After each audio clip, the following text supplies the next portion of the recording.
friend on Facebook, and I don't use Facebook that often. I only use it for family. Yeah. So I don't. Facebook's terrible. I mean, It's I don't like it at all. stupid. The only thing I see on it these days are politics because my Yes. family and Yeah, that's all people talk about on Facebook and just I gets stressful. I just don't really care. So Yeah. It gets very stressful to just see that day in, day out. I just thought it was so strange because I don't think I've ever had a student come up on people I might know. I was like, oh, I definitely know Marilyn. I'm not going to add her, but I do know her. AJ, you saw a gang fight on Facebook live? Yeah, they recorded it like they were live streaming. No, they weren't like live streaming anticipating the fight, but But it like was they a were video. live streaming and the two people came up and they started fighting. Oh my god. Crazy things happen in the world of social media. Like someone asked a bunch of people on Facebook Live to watch their kids. What? Yes. Just like random strangers? Yes. That sounds like a good parent. I don't know. I mean, I don't have kids, but I don't think I'd ask a bunch of random strangers to watch them if I did. That's just You don't have kids. No, I don't have kids. You give off mom vibes. Oh my god, that's the most insulting thing. I don't even like kids. Not little kids. I like you guys. I don't like little kids at all. she means like a nice mom. I mean, I hope so. I don't want Not a kids. Karen. Definitely not a Karen. No, I hope not. I don't like little kids. I don't want kids at all. That's not my thing. I've babysat twice in my life, and once was for Mr. Nykirk. And he told me I couldn't drive his children anywhere. He didn't trust me.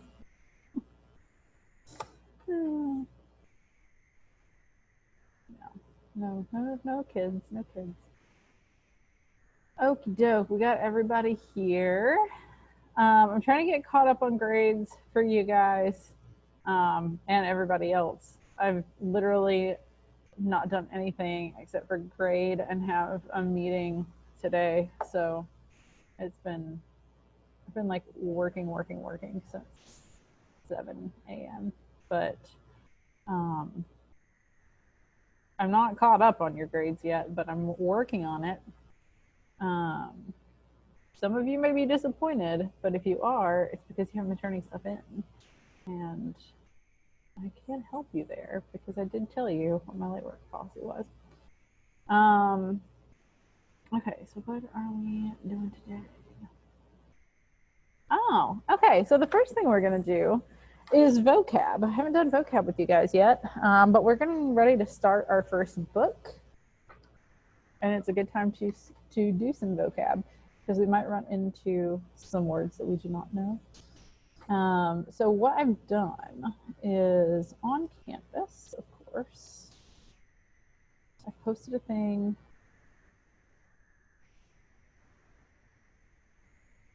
Under modules. Angela's Ashes Vocabulary. Angela's Ashes is the name of the book, and I'll tell you more about it after we do our vocab stuff. But what I've given you is a list of 15 words, and I'm going to go through the definitions with you, and then I'm going to assign everybody a couple of words, and you're going to come up with example sentences on your own. I can share my screen if that is preferable. You always do have the option of not looking at my shared screen, but looking at your own.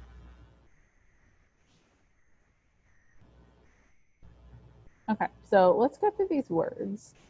And then I went ahead and did a couple of examples so that you can kind of see what you're going to do. And then I'll tell you what words you have, what words belong to you.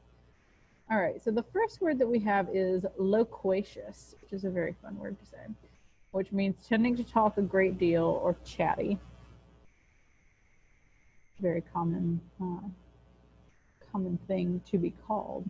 You just might not use that word exactly. Number 2 is pompous, a little bit more common word there. Irritatingly self-important or arrogant. Number 3 you might not be familiar with, piety, which is the quality of being religious or reverent. You might have heard the word pious before, like usually in reference to like a nun or a monk or a priest or somebody very religious. But piety is the noun version of that. Someone who is pious has a lot of piety. Number 4 is yearn, which is to have an intense feeling of longing for something, typically something that one has lost or been separated from. Number 5 is beholden, which is a pretty old-fashioned word. I don't think you hear it a whole lot anymore, but it can still be used. You hear it sometimes. It means owing thanks or having a duty to someone in return for help or service. And the way you usually hear it is that you're beholden to someone for something that they've done. It usually is followed by the word to. I am beholden to someone. Number 6 is pronounced mean, exactly the way M-E-A-N is pronounced. And it just means a person's look or manner, especially one of a particular kind, indicates their character or mood. It's like their demeanor. The way you look, the way you look is like giving off your vibes, I guess. Yeah, your demeanor. You're mean. Number 7 is perfidy, which is deceitfulness or an act of treachery. Number 8 is creed, which is a system of Christian or other religious belief, a faith. You can follow a particular creed. Number 9 is litany, which if you are very religious, particularly Catholic, you might be familiar with this. You might also start seeing a theme in some of these words, which is they all have to do with religion. It is a resonant or repetitive chant, especially religious, repetitive series. And I don't know exactly what a litany is in Catholicism because I am not Catholic, nor have I ever been Catholic. But it's, some kind of thing that you read out loud. It's like a long list or something. Number 10 is pagan, which is a person holding religious beliefs other than those of the main world religions. You can also use that as an adjective. And I can, if you prefer whoever has this word to use it as an adjective, I would let that slide. Like a pagan religion, or someone has a pagan belief, but it can also be the person holding those beliefs, a pagan. Pithy is number 11, which is concise and forcefully expressive. Like, speaking of social media, I like Twitter because it forces you to be pithy. You have to say everything in 280 characters. Pagans are pretty cool people, depending on the pagan religion. I mean, the people in Midsummer were pagans, and I liked that movie a lot. Number 12 is abomination, which is a thing that causes disgust or hatred. The abominable snowman, it's got the same root, from Rudolph the Red-Nosed Reindeer, otherwise known as the Bumble. They thought that he was an abomination. He was abominable because he caused disgust or hatred amongst the reindeer and the other citizens of the North Pole. Number 13, yes, it does look like blackguard, but it is pronounced blackguard. It's very weird. And honestly, I think of it as being like a pirate term more than anything because I have almost exclusively heard pirates use it because I spend a lot of time around pirates. I don't know why. But it's just a term for a rude or unscrupulous person. It's like you jerk, you lame-o, you abomination. You're a blackguard. Number 14 is chaste, which is pure and innocent in thought or act. Virtuous. And number 15 is adroit, which is clever or skillful in using the hands or mind. So you might be adroit at a particular thing if you're very skillful at it. So before I give you your words, there are 15 words. There are 6 of you. Yes. So I gave everybody 2 words, and then I just took the bottom 3, and I'll go ahead and tell you what my examples were so that you can kind of see what you're aiming to do here. I took blackguard, chaste, and adroit. So the first one, the example sentence I made was, the man always claimed that his lack of political correctness and consideration for others was an attempt to keep it real, but everyone else saw his bad behavior as proof that he was just a blackguard. If you don't know anybody like that, at some point, I'm sure you will. They're the worst. People who are just like, oh, it's just how I am. It's just how I talk. I'm like, no, you're just awful.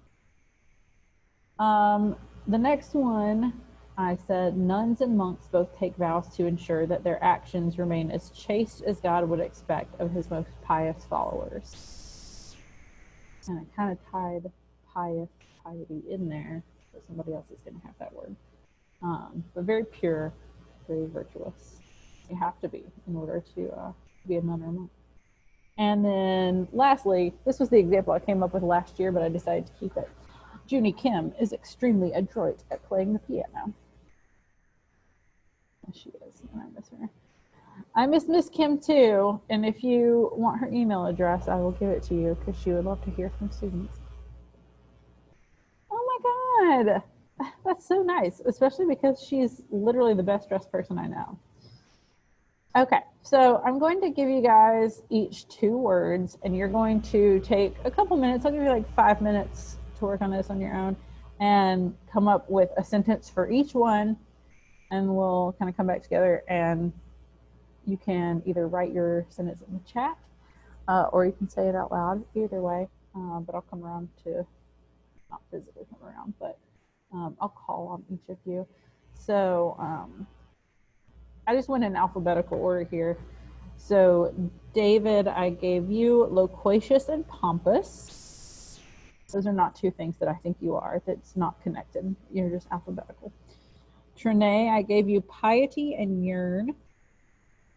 AJ, I gave you beholden and mean. Marilyn, I gave you perfidy and creed.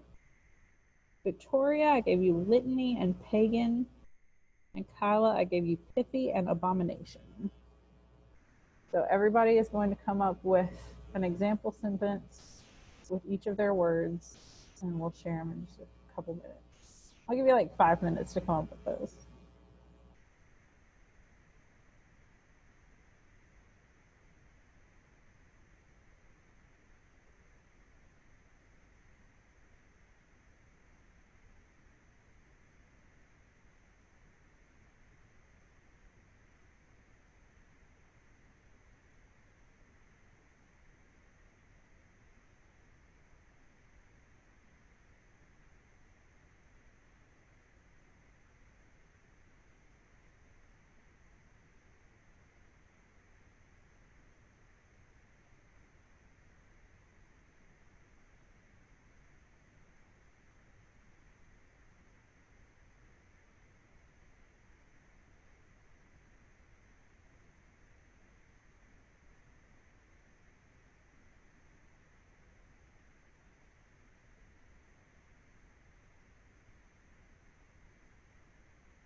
Okay, we all had time?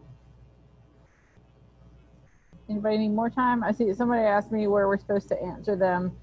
You can just keep them in your notes or something for now. When you share them, I'm going to add them to the document where I'm keeping them.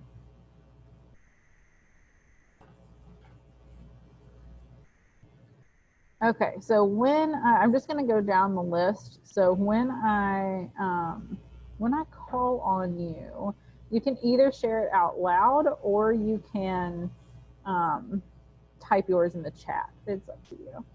So let's start with David, who has loquacious and pompous.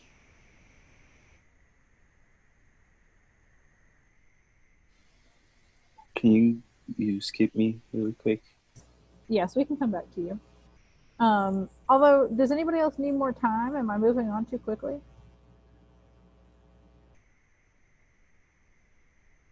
Okay, someone else said they need more time. So let's take another like 2 minutes and we'll come back. And we'll come back in just a minute. So it's 1:40 now. Let's come back at like 1:43 and we'll start again.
Okay, hopefully that was enough time.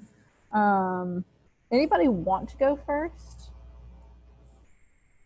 You know what? I actually have a couple in the chat already. Let's see. What numbers are those? 7 and 8. We have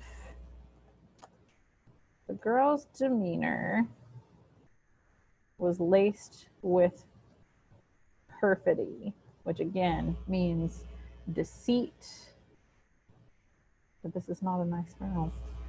And then for 8, her family lived by a specific creed, one with strong beliefs. And if we're talking about the same girl, I have a feeling she's the black sheep of her family. Anybody else want to volunteer to go next?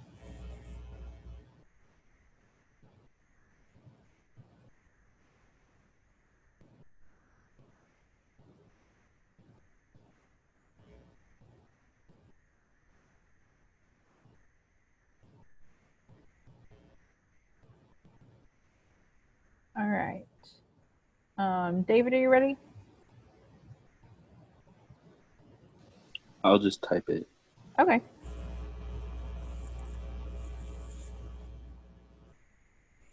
Yeah, everybody can do that if you want to. If you prefer to just type it in the chat, you can do that.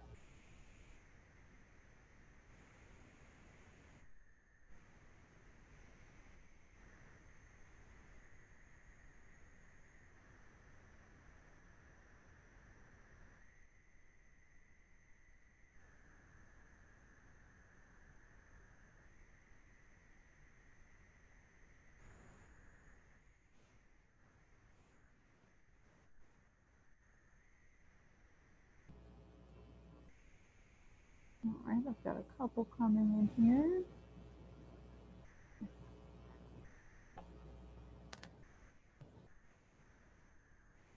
At morning service, the preacher says a litany out loud.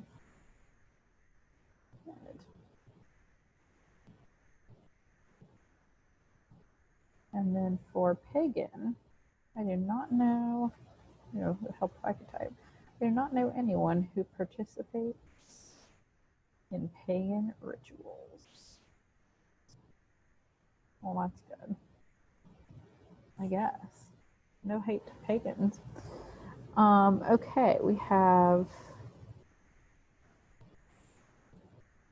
good for number 1. He is normally a shy person, but he became pretty loquacious.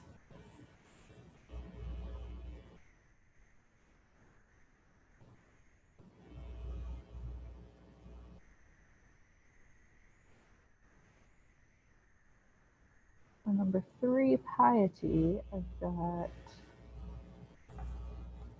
priests are known for their piety. Good connection there with what I talked about when we were going through the list.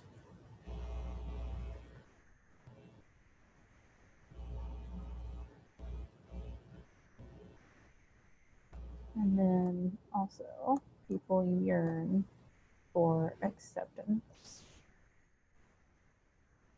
even though it means nothing when you die. We're getting very philosophical.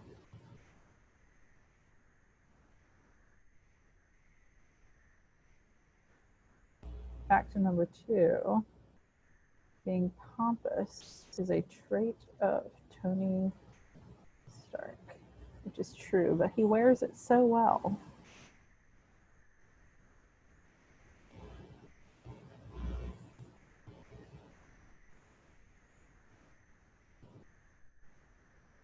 We've got,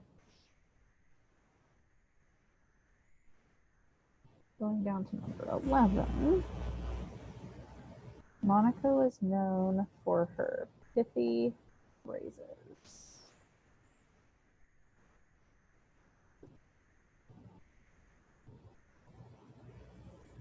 And the boy's grandmother said that violence was an abomination.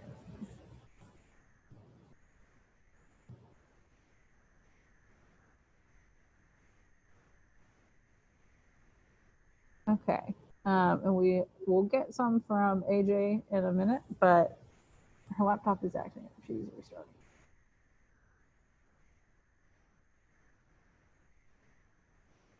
Okay, so in the meantime, we'll come back to this. So we have, I just added all of your examples to the doc that we have all of our definitions on. We will do a little bit of review for this on Wednesday, maybe Thursday, but probably Wednesday. And then we'll have a quiz about all of this on Friday. And the way that my quizzes usually work is that we'll have, I'll have a word bank and definitions for each one, and you just have to write in the word. And then I'll also give sentences, and you have to fill in the blank with sentences.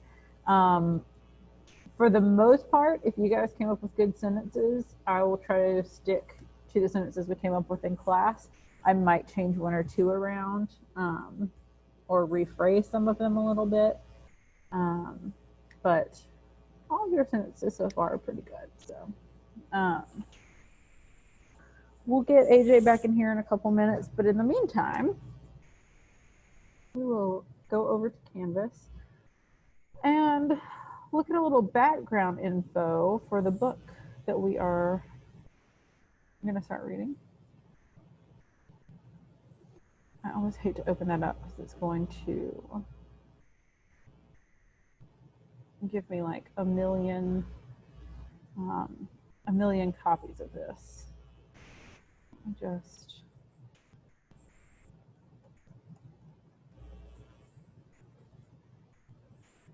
I don't want it to download a new thing. This is what's going to open up if you guys have that. Okay, so before I start reading this, Angela's Ashes is a memoir, which is one of the reasons that we're reading it. We're doing quite a bit with memoirs right now. Also, I'll say that after AJ comes back in. It's a memoir. It takes place in Ireland in the 1930s. It's really interesting to read. It's not a happy book. And I actually like get a lot of grief from students sometimes because they're like, can we ever just read something happy? Well, unfortunately, happy books like don't make it onto the reading list a lot of times. We could probably sit here and debate why that is for a long time, but they just don't, you know. Most of what you read in high school winds up being not that uplifting, and this is sad, kind of depressing, but there's good stuff in it too. It's about this kid and his family, and I'll talk more about that as we read this background info. Let me let AJ back in. But it is a little bit weird to read sometimes just because it does take place in, a lot of it takes place in Ireland, some of it takes place in New York, so there's like some Irish like dialect and stuff that we might not be super familiar with, or like they write like Irish people speak, so it's just a little different. But before we go on this, AJ, do you have your example sentences now that you're back with us?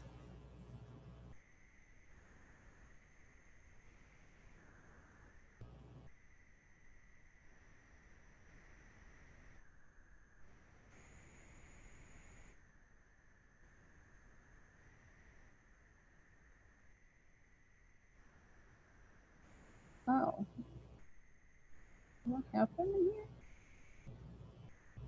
I do not have them in here, AJ. Maybe it did not.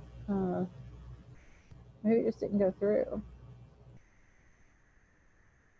Yeah, because they're not in the chat.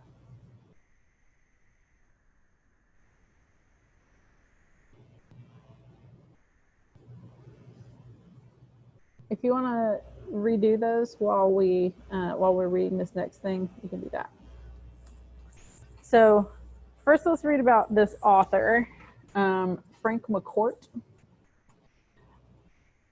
Just zoom in a little bit. He was born on August 19th, 30th in Brooklyn, New York, to Malachy, that is a name that will come up again and again, and Angela McCourt, Angela of Angela's Ashes, yes. two Irish immigrants who returned to Ireland in 1934. As the family struggled through poverty, disease, and death, ooh, isn't that uplifting? Frank McCourt and his brothers played in the streets of Limerick and attended school. At age 10, McCourt survived a battle with typhoid fever, and by age 13, he began working odd jobs and stealing food to help his family survive after his alcoholic father abandoned him. McCourt saved money and fulfilled his childhood dream of returning to America when he turned 19. He was then drafted by the Army and spent time in Germany before returning to New York, where he attended Newark University and received his MA from Brooklyn College. He taught English at McKee High School and Stuyvesant High School in New York for almost 30 years before retiring and completing a memoir about his childhood. Published in 1996, Angela's Ashes won the Pulitzer Prize, the Abbey Award, and the National Book Critics Circle Award. So this book has been pretty well loved and well revered. It was adapted into a film in 1999. I don't know if I've ever seen the whole film. I don't think I was ever allowed. I read this book in high school, and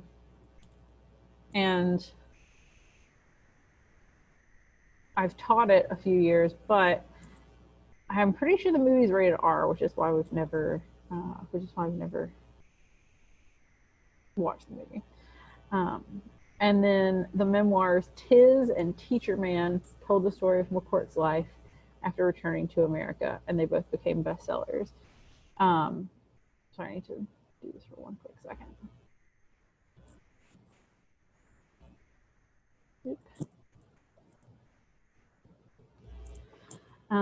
So you can also see there that he wrote 3 memoirs, which you'd think that one would be enough. But as we've talked about, a memoir doesn't cover your whole life. It just covers a certain time period or a certain event. And he clearly felt like he wanted to cover more.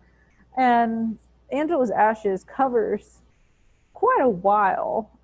It covers his childhood to like teenagedom. I wanted to say he's like 19 or 20 when it ends.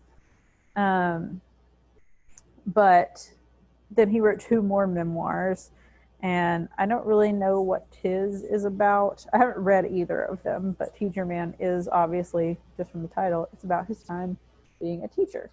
And he was a teacher for like 30 years in New York. So I guess "'Tis" was just about that time in between.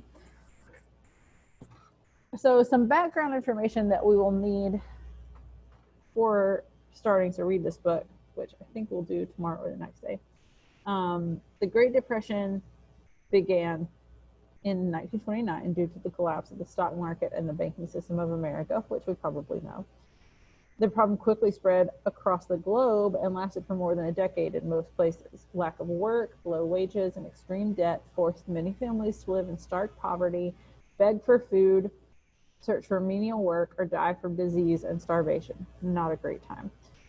Great Britain suffered a depression after World War I and had not fully recovered by the time the Great Depression struck in 1929. Reports in Great Britain, which, in case you don't know, includes Scotland, England, Wales, and parts of Ireland, indicate that more than 25% of the population lived on a subsistence diet and suffered from severe malnutrition. Ireland, which fought a bloody war with England for independence during the 20s, had similar, if not worse, conditions. Unemployment and emigration was high, especially for Protestants and Northern Irish, who were scorned as supporters of the English by the Catholic majority. The Catholic Church dominated the social infrastructure of Ireland and promoted extremely conservative politics such as censorship, banning divorce, and forcing children of Protestants to be raised as Catholics. Not like a whole lot of religious freedom, or not exactly anyway. Even if it's technically religious freedom, it's not really. A lot of like religious pressure.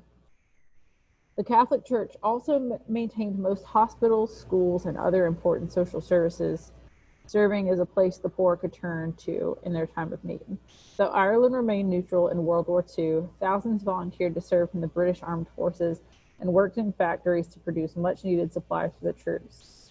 Although Ireland suffered through frequent economic collapses through the 20th century, the 1990s brought great prosperity to the country, and many conservative social policies were removed from Irish law.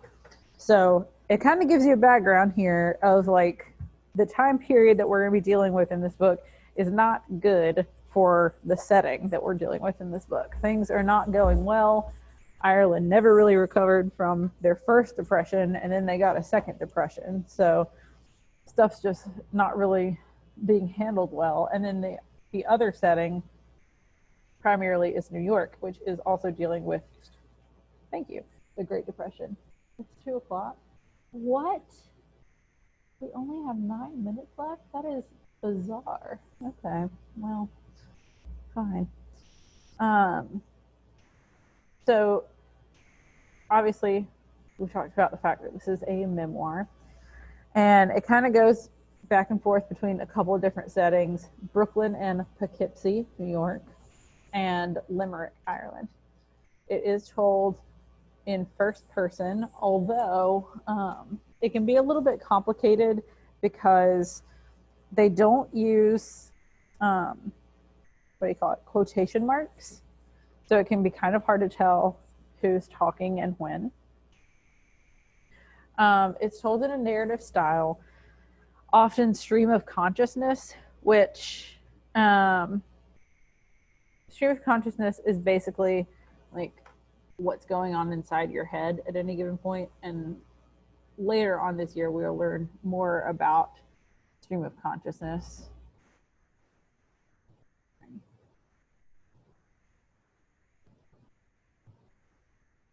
Oh, that's not you.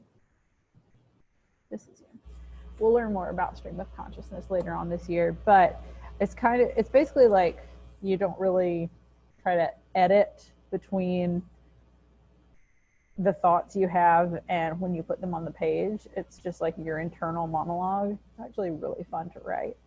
And we will write some later on this year. But this is more of kind of like a collected stream of consciousness style.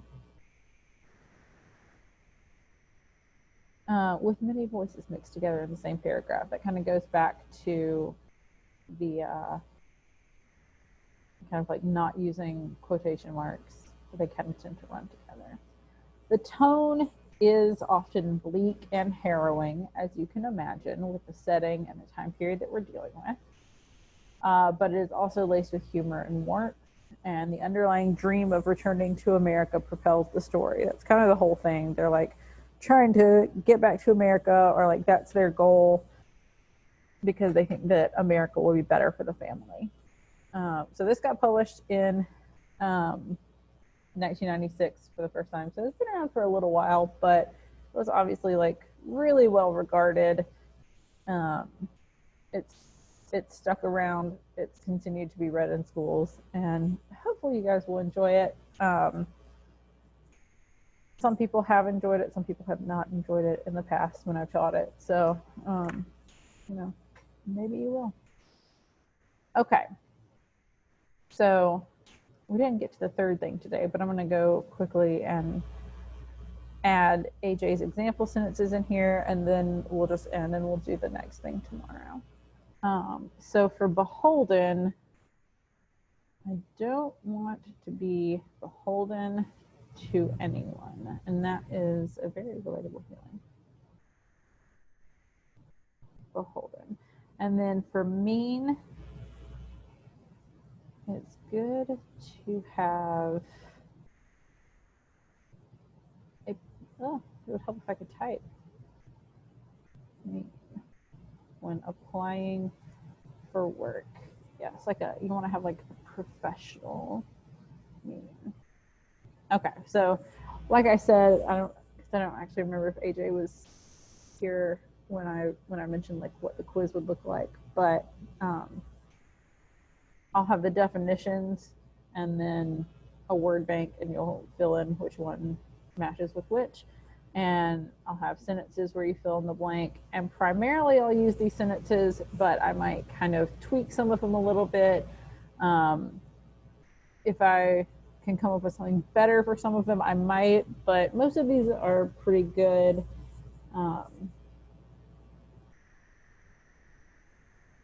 At least for the most part. I might like use your same basic sentences, but just like tweak them a little bit.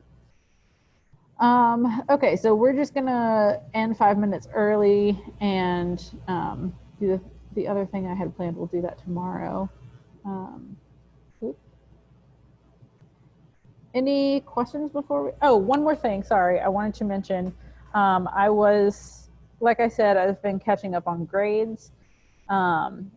Excuse me. Some of you have not turned some stuff in. The 4 things that we have graded thus far in this class are the soapstone worksheet, the memoir prompts, which were, it was like the list of 50 prompts and you just had to choose 2 and like do a paragraph for each of those. Your Santa Ana Wins paper and the pre-reading discussion questions, which was like 5 questions. And it was discussion posted the other day. Just to remind you of what my late work policy is, if you turn in anything within a week of when it's due, you'll get 50% credit. So like if you would have made a 90 on it, you will now make a 45, which, believe it or not, is actually way, way better for your grade than getting a 0. And if you turn it in like after a week of it being due, then it'll still be a 0. That being said, I would still take the soapstone if you guys have it, because I did not have my grade book set up when you turned that in, and I couldn't grade it on time, and not everybody knew how to turn stuff in on Canvas, and everything was just kind of a wreck. So I would still take the soapstone and not give you, not count off for that one. Everything else is still within a week of it being due, so it's worth turning in for 50% credit. And that's all I wanted to say about that. So don't let these due dates get away from you, because I'm firm on due dates and I'm firm on the late work policy, with the exception of soapstone, and also with the exception of if you are having issues and need to talk to me about anything, in which case please do, because I'm not unreasonable, and I would rather you talk to me than just not turn stuff in. But that's it. Any questions before we go? All right, I'll see you guys tomorrow.